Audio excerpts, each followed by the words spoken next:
The Drowned One. The small seaside town of Grayshore had always been a place of serenity, known for its quiet beaches, cool breezes, and the calming sound of the ocean waves lapping against the shore. For decades, families came to Grayshore to escape the hustle and bustle of city life, to relax, and to enjoy the unspoiled beauty of its long, golden beaches. But for all its natural beauty, Grayshore was also a place with a secret, a dark history that the locals rarely spoke of, even in whispers. The legend of the Drowned One. The legend of Grayshore Beach was an old one, passed down from generation to generation. According to the story, decades ago, a terrible tragedy took place. A young woman named Eleanor, desperate and heartbroken, walked into the sea one stormy night and never came back.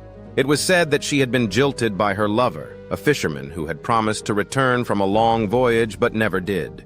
Her grief consumed her, and she spent days wandering the shoreline, staring out to the sea as though waiting for him to come back. One night, during a particularly fierce storm, Eleanor disappeared. The townspeople searched for her, but all they found were her footprints leading into the water. Some said she had drowned herself in her sorrow. Others whispered that the sea had taken her. From that night on, strange things began to happen on Grayshore Beach. On foggy evenings, beachgoers reported seeing a lone figure standing at the edge of the water. Her long dark hair flowed with the wind, her pale face gazing out toward the horizon. The figure always stood perfectly still, her back to those who saw her. But if anyone dared to approach, she would slowly turn.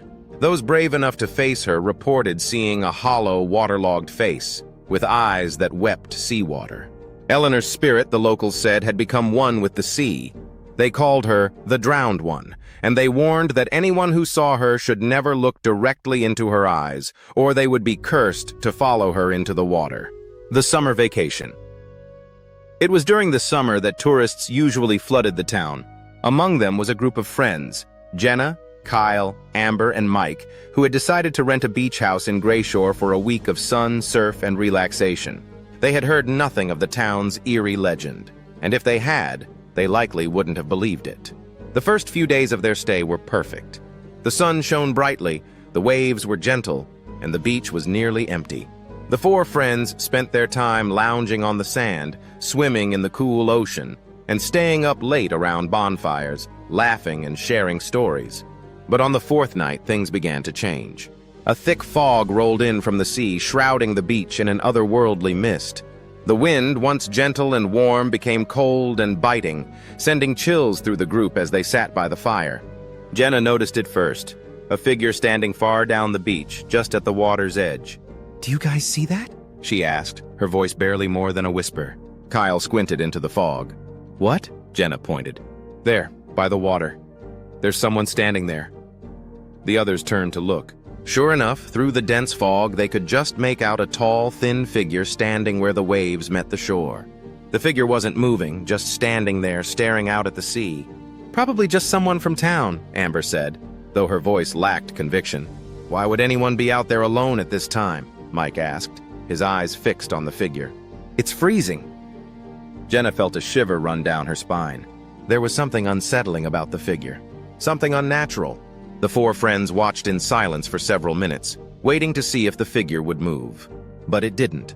It just stood there, its back to them, unmoving. "I don't like this," Jenna said, standing up and wrapping her arms around herself.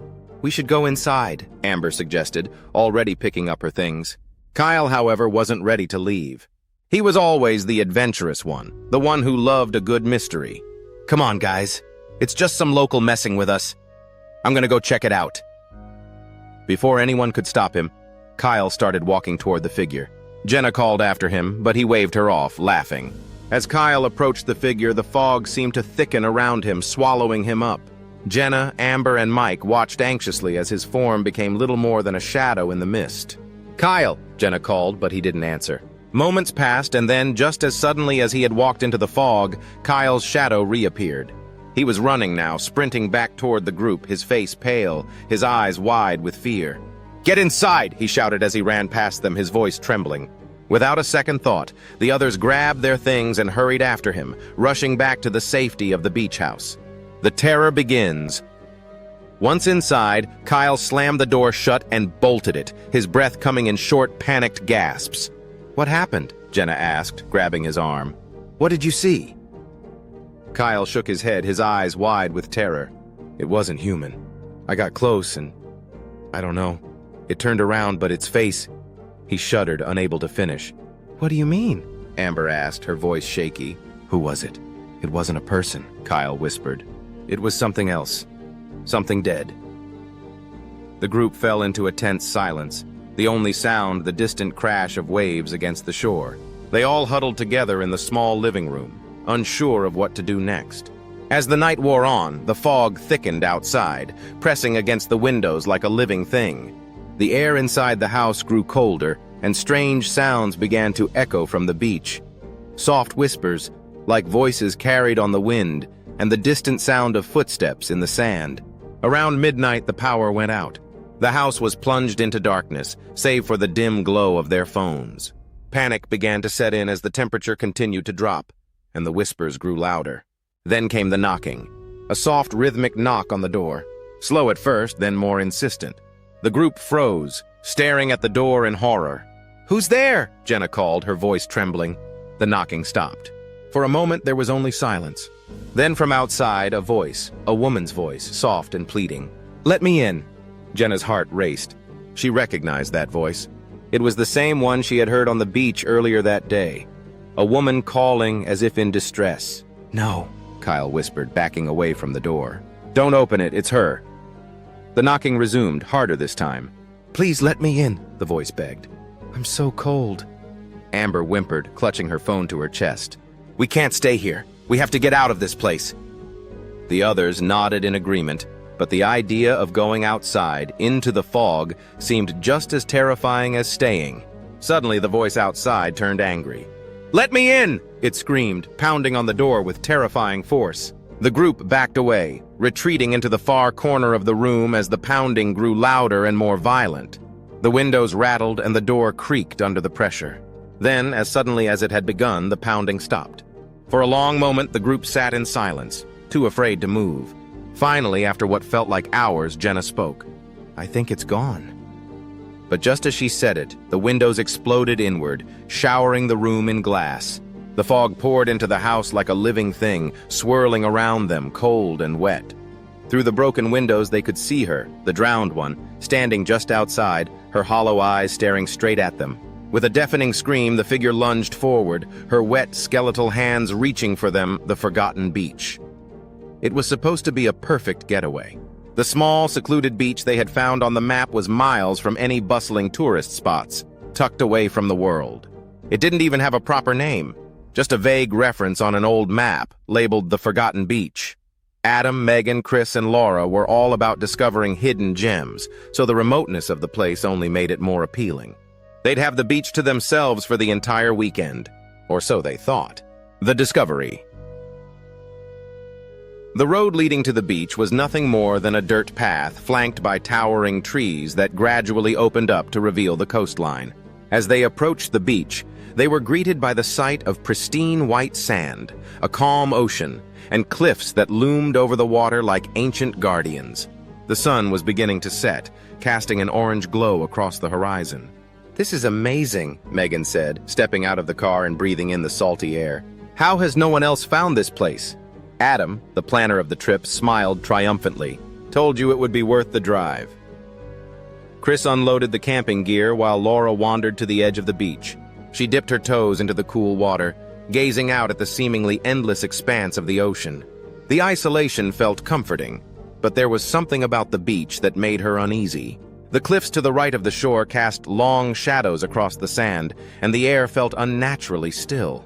"There's something weird about this place," Laura murmured, almost to herself. "What do you mean?" Megan asked, joining her by the water. "I don't know," Laura said, rubbing her arms as if trying to shake off a sudden chill. "It's just off." Megan laughed. "Come on, we've got the whole beach to ourselves. What could be off about that?" Laura forced a smile, pushing her unease to the back of her mind. Strange findings. After setting up camp, the group decided to explore the beach before the sun disappeared completely. They walked along the shoreline, joking and snapping pictures, their feet sinking into the soft sand. "That's odd," Chris said, pointing to something half buried in the sand a few feet ahead. The group gathered around and saw what Chris was pointing to, a series of strange, worn objects sticking out from the ground. They looked like pieces of an old boat, weathered and splintered from time and exposure to the elements. Among the debris were rusted metal hooks, bits of decayed rope, and even a cracked compass. "Must have been an old shipwreck," Adam mused, kicking one of the pieces of wood. "This stuff's ancient." As they continued walking, they found more and more pieces of wreckage scattered across the beach. There were old, twisted remains of nets and even what appeared to be part of a mast sticking out of the sand further up the shore. "This is weird," Laura said quietly, eyeing the wreckage. "I've never seen so much ship debris in one place before." "Yeah, but it's probably been here for years," Megan replied. But even she sounded unsure now. Suddenly, Chris froze. "Guys, look at this." He pointed to something sticking out of the sand. It was an old, weather-beaten figurehead from a ship. The carved face of a woman, once ornate and regal, was now twisted and grotesque from years of decay. Her eyes were hollow and her mouth was open in a silent scream. A chill ran through the group as they stared at the eerie figure. "Okay, that's creepy," Megan admitted, backing away. "Let's head back to camp," Laura suggested, her voice tight. As they turned to walk back, the wind seemed to shift. What had been a calm breeze now felt cold and biting. It howled through the cliffs, and for a moment it sounded almost like whispers. The vanishing tide.